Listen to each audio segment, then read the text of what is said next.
Welcome to the deep dive. Today we are opening up a really fascinating stack of sources that serve as basically a comprehensive masterclass in the lifetime health and care of a Pomeranian. Yeah, the material here is just fantastic. It really is. We've got veterinary manuals, breed-specific behavioral analyses, longevity research, and our mission for this deep dive today is to synthesize all of this and distill an entire lifetime of care into, the absolute most important actionable nuggets for you. Right, getting down to the core of what actually matters. Exactly. But before we get into the mechanics of it all, I want you to picture something. Just picture a Pomeranian puppy. Oh, they're so tiny. Right. Just this impossibly small creature, mostly fluff, charging across your living room floor with way more confidence than actual coordination. Sliding all over the hardwood. Totally fearless. Now, fast forward a few years. Picture that same dog as an adult. The coat is massive now. Majestic. Very regal. Standing by the hallway, barking sharply at a noise, spinning around, walking on its harness like it just owns the neighborhood. Oh, they definitely think they own the neighborhood. They really do. And then, fast forward one more time. Picture a senior dog moving a little slower on the stairs, carefully picking out the absolute warmest spot on the couch. But still watching you. Still watching you, following you from room to room with that exact same bright, alert presence. It's a really striking visual journey, honestly, because the pace of the dog drastically changes and their physical limitations change, but that core personality, Yeah. that intense, distinct presence, it never actually leaves the room. And that right there is the central tension we are looking at today, because the catch is those are all the exact same dog. So how do you actually protect this tiny creature across all those radically different stages? It's a huge challenge. It is. Okay, let's unpack this. Where do we even begin with an animal that's this physically complex? Well, we have to start with the fundamental reality of what this breed actually is. The overarching theme from all our sources is a beautifully simple but very rigid rule. Small does not mean simple, it means precise. Precise. So, meaning the margin for error is essentially zero. Exactly. You have to remember, a Pomeranian is a miniature spitz. Right. Historically, spitz breeds were much larger sled dogs. They were working in incredibly harsh, freezing climates. And over generations, human breeders compressed their physical size so they could, fit on our laps. But we didn't erase the instincts. Not at all. The Pomeranian is a little dog that still fundamentally remembers being big. That is such a wild concept. It really is. So caring for it means you have to respect its tiny, fragile physical scale without crushing that bold, big dog psychology. That sets up a really interesting framework for how we treat them right from day one. I mean, in puppyhood, obviously, you're building the foundation. Right, the early days are crucial. The sources talk at length about early vet care, setting up a vaccination plan, growth monitoring. But one specific detail stood out to me as, incredibly proactive. The emphasis on mouth touches. Oh, yes. That is so important. The texts argue you need to get the puppy completely comfortable with you handling its mouth, lifting its lips, and just touching its gums before its adult teeth even arrive.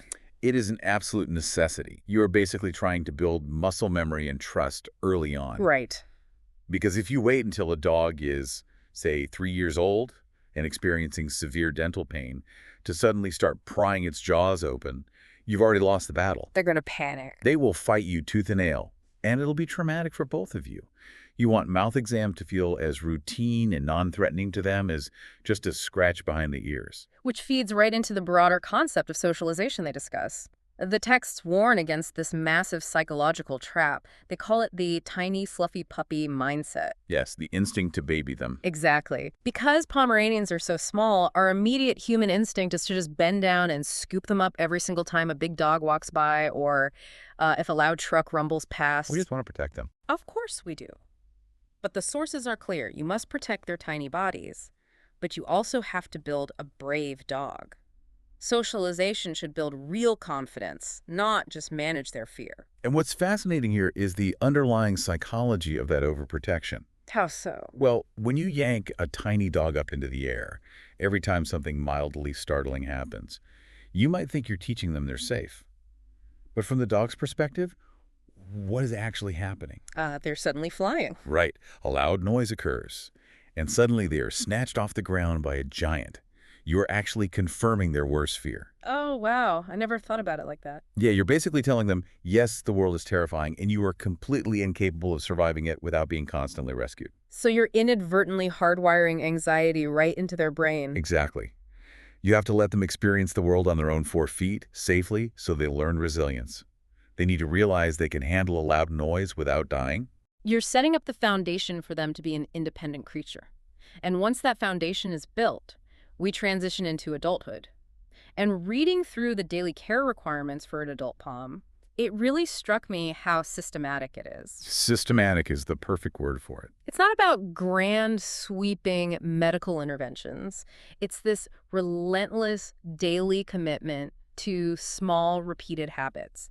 The core operating system, basically. The daily grind of preventative care. Right. Consistent portion control. Yeah. Taking the extra 20 seconds to properly put on a harness instead of just clipping a leash to a collar. Providing daily mental stimulation. And constantly monitoring their baseline. You have to pay attention to subtle background signals. Like, did the dog skip on its back left leg for 2 steps this morning? Or did it let out a weird cough after drinking its water? Exactly. Consistency and observation is what keeps a small dog healthy for a decade or more. And inevitably, that baseline changes, right? We Yeah. enter the senior years, and the texts highlight a massive tone shift here. A huge shift. You stop expecting the dog to conform to your lifestyle, and you start adapting the environment to the dog. You don't force the old, long walking routines if they're tired. You have to meet them where they are. Yeah, you put down textured rugs on slippery hardwood floors so they have traction. You provide foam ramps up to the couch to protect their joints. You make sure their bed is in a draft-free, warm spot. Because they're going to experience cognitive changes and sensory decline in vision and hearing. But the really critical piece of the senior puzzle is pain recognition. Because they hide it so well. Because of their survival instincts, yeah. Yeah. Discomfort in this breed isn't always dramatic.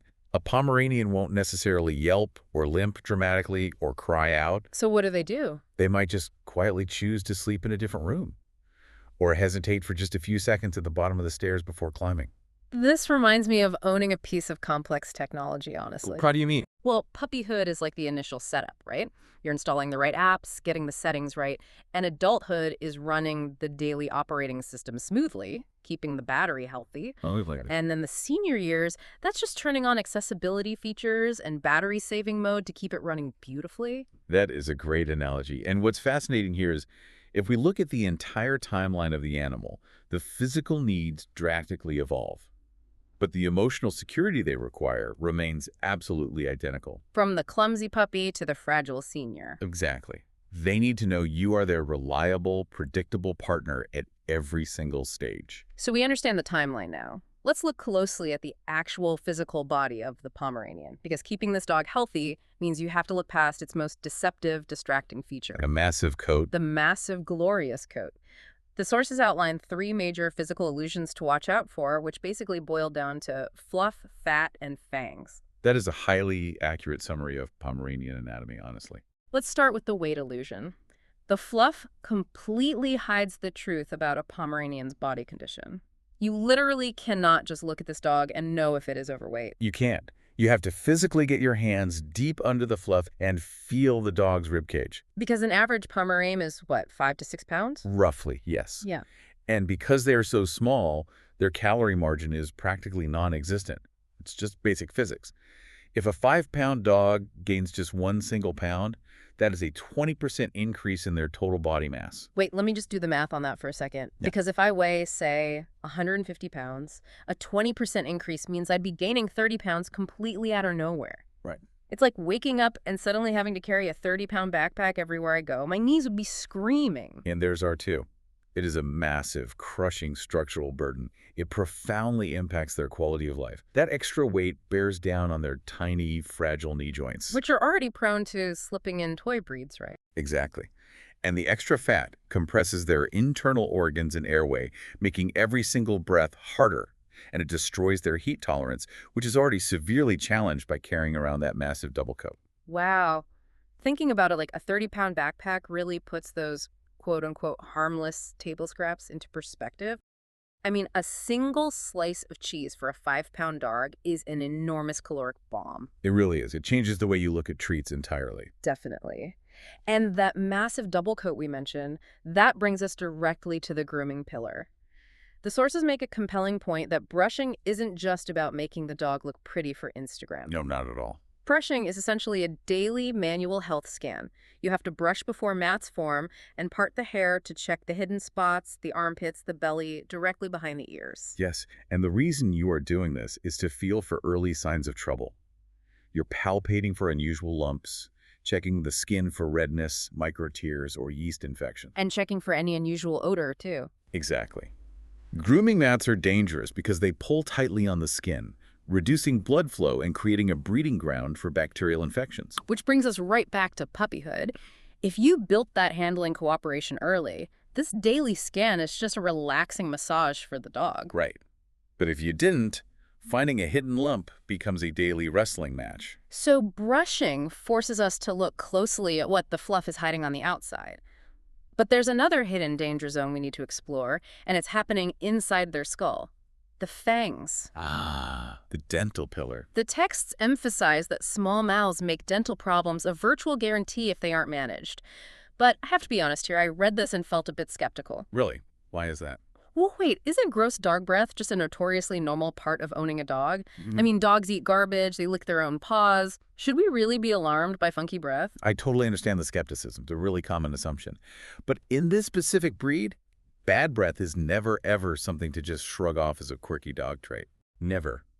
Remember earlier when we talked about how humans compressed a large spitz down into a 5-pound package? Right, the sled dog ancestry. Well, we shrank the physical size of the jawbone, but we didn't shrink the actual teeth proportionally. Oh, wow. So it's literally a real estate problem inside their mouth. It is a severe overcrowding issue.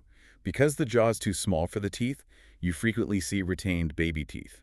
The adult teeth come in, but there isn't room, so the baby teeth just get jammed in there and never fall out. That sounds painful. It creates this twisted, overcrowded environment that acts as incredibly deep traps for plaque and bacteria. That gross dog breath you're smelling isn't just something they ate. It is the smell of active, rotting tissue and chronic periodontal inflammation. That is horrific. It gets worse. When a dog with that level of inflammation chews its food, those inflamed gums sustain micro tears. This opens a superhighway for the bacteria in their mouth to flood directly into their bloodstream. Oh, no. Yes. That bacteria circulates and actively damages the valves of the heart and the filtration system of the kidneys. So no, we never ignore bad breath in a small toy breed. It is a massive red flag and a direct threat to their systemic health. Okay. My skepticism is completely gone. That is terrifying, but so vital to understand. So we've optimized the physical frame. We are managing the weight, scanning the skin, and fiercely protecting the teeth. Yes, the hardware is secure. Right. Now let's look at how this fine-tuned little machine actually moves through the world. The underlying message across the literature is incredibly clear.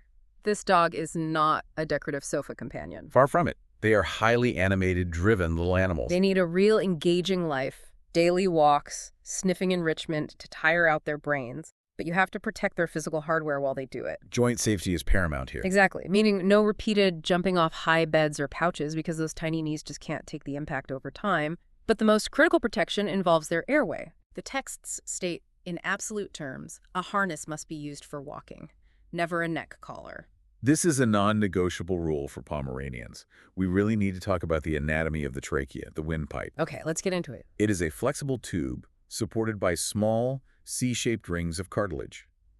In toy breeds, those cartilage rings are notoriously thin and fragile.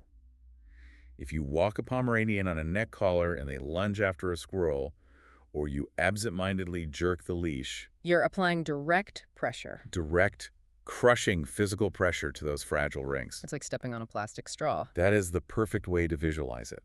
Over time, that trauma causes the rings to weaken and flatten out, leading to a collapsed trachea. The dog literally slowly suffocates. And the sources tell owners to actively listen for very specific warning sounds regarding the airway. Right, you have to be vigilant. Persistent coughing, gagging, or this highly specific sound they describe as honking, which sounds almost like a goose. You cannot normalize these noises. You can't just wave it off and say, oh, he just drank his water too fast. Exactly. And you can see how all our health pillars are structurally connected now, right? We talked about the 20% weight increase earlier. Well, weight control directly protects this airway pillar. Absolutely it does.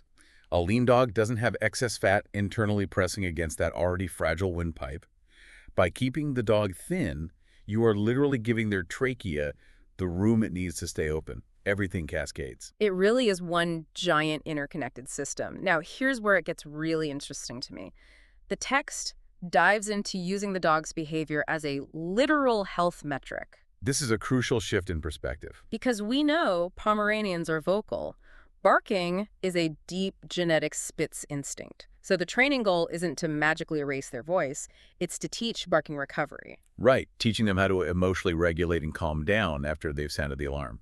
But what if a dog's behavior suddenly takes a dark turn? Let's say my normally sweet cooperative Pom suddenly gets snappy when I try to pick her up. Ugh. Or she totally refuses to do a sit command that she's known for years. My first instinct would be to just assume she's being a stubborn diva. But based on what we're learning, could that actually be a joint or breathing issue? Absolutely. And if we connect this to the bigger picture, this raises a profound point about how vulnerable animals communicate. Think about the basic survival mechanism, fight or flight. Right. Small dogs are incredibly physically vulnerable in our world. Instinctually, they know this. If a 5-pound dog has a slipping kneecap or their ribs hurt from a respiratory issue, they physically lose their ability to flee. Their flight option is gone. Leaving only the fight option. Yes. Showing weakness makes you a target in nature, so they mask their pain. In Pomeranians, severe physical discomfort frequently manifests as a sharp, aggressive attitude shift long before you ever see an obvious physical limp. If it hurts their knee to sit, they won't sit when you command them to. They aren't being stubborn. They are desperately protecting their compromised body. If it hurts their chest to be scooped up, they might bare their teeth at your hands. We have to completely reframe how we look at bad behavior and learn to read it as a diagnostic tool. That fundamentally changes how an owner should approach a sudden behavioral issue. You don't punish the dog, you investigate the body. Exactly. Which leads us to an important question. Since pain often just looks like attitude, and their small size makes them so fragile, how do you know when to actually panic? That's the scariest part for most owners. Let's look at our final pillar, the safety net. Risk management and record keeping. Because the sources provide a very hard line, called the vet checklist. Yes, and it's a vital list for any owner to memorize. They outline specific red flags that require immediate veterinary intervention.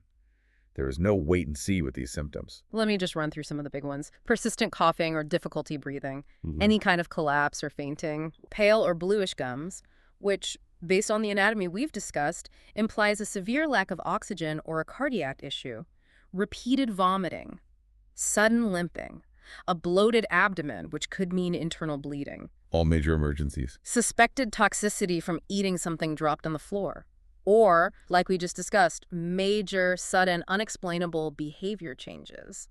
The rule is, if you see these, you don't post a video on a Facebook group asking strangers for advice. You put the dog in the car and go to the vet. Exactly right. But I want to emphasize something very important about this list. Reading it shouldn't leave you feeling paranoid. I mean, it does sound pretty intense, though. It does, it does. But think about the psychological freedom it provides. Knowing exactly where the emergency line is, knowing precisely what a life-threatening crisis looks like, it gives you the permission to relax about everything on the other side of that line. Oh, I see what you mean. It completely removes the daily guesswork. I really like that framing. It's exactly like having a dashboard warning light cheat sheet for your car. Oh, that's a perfect analogy. If you don't know what any of the lights mean, every single beep makes your heart drop. But if you have the cheat sheet, the fear is gone. You know exactly the difference between a routine maintenance required reminder like, okay, he's due for a dental cleaning, and the urgent flashing red engine overheating light where you need to pull the car over immediately. That's spot on. And to take the car metaphor one step further, you can't just rely on your memory of when the lights came on. Right. You need a logbook. Record keeping is an essential part of the safety net. Yeah, the sources explicitly mention using digital tools like the VitalPet app, keeping a strict track of their weight down to the ounce, logging the exact dates of coughing episodes, tracking behavior patterns. But why is a written record so vastly superior to just, telling the vet what you noticed? Because human memory is inherently subjective. Mm, And it's incredibly fuzzy, especially when we are stressed or worried about our pets. that makes sense. If you walk into a clinic and say, he's been coughing a lot lately, the vet has absolutely no context for what a lot means. It's too vague. But if you open your phone and say, he has coughed after drinking water 4 times in the last 3 days, and his weight has dropped by exactly 2 ounces since the 15th of last month, you are grounding that medical conversation in hard, actionable data. You're giving them the real picture. It transforms your relationship with your vet. You are no longer just a panicked client. You become a collaborative, reliable partner in the dog's healthcare. You are giving the vet the exact system diagnostics they need to keep the dog healthy. It all comes back to precision. It does indeed. Well, we've covered an immense amount of ground today. The hidden dangers of the teeth, the mechanics of their breathing, the strict physics of their weight, and the survival instincts driving their psychology. It's a lot to take in. It is. But synthesizing the core philosophy from all these incredibly detailed sources, it really comes down to this. Caring for a Pomeranian is a long life protected by hundreds of small, precise, consistent choices. It is almost never about one big, dramatic medical intervention. It is the quiet, daily devotion to the details. The ultimate goal isn't to mold the dog into something quieter or easier or more convenient for a modern, busy human lifestyle. Definitely not. The goal is to make their environment safe enough and their physical bodies comfortable enough that they can afford to stay confident, vivid, and fully themselves for as long as nature allows. It's about respecting the complex, fragile, miniature spitz beneath all that beautiful fluff. Which brings me to a final thought I want to leave you, our listener, to mull over today. What's that? Well, we've talked a lot about this fascinating idea of the Pomeranian's ancestry, that they are a little dog that still remembers being big. The sources hammered that home as the absolute key to understanding their personality. The big dog memory, yes. Right. But as you watch a Pom interact with its environment today, consider how this big dog memory actually shapes its moment-to-moment psychology. When a tiny 5-pound Pomeranian places itself bravely between you and a strange delivery driver, does it genuinely perceive you as giant pack members that it has a solemn duty to guard? That's a great question. Or is its famous fiery boldness actually a constant conscious overcompensation for its shrunken size in a world built for giants? Does it bark because it truly believes it's a big, intimidating dog? Or does it bark because it knows exactly how impossibly small it is, and it desperately needs the giant world to back off? That's a powerful shift in perspective. It's definitely something to chew on the next time a tiny 5-pound dog barks fiercely at you in the hallway. Underneath that immaculate fluff is a dog that remembers pulling a sled, remembers the freezing snow, and is doing its absolute best to navigate a giant's world. Treat that complex little animal with the precision it deserves, and that clumsy, fearless puppy will grow into a truly magnificent companion.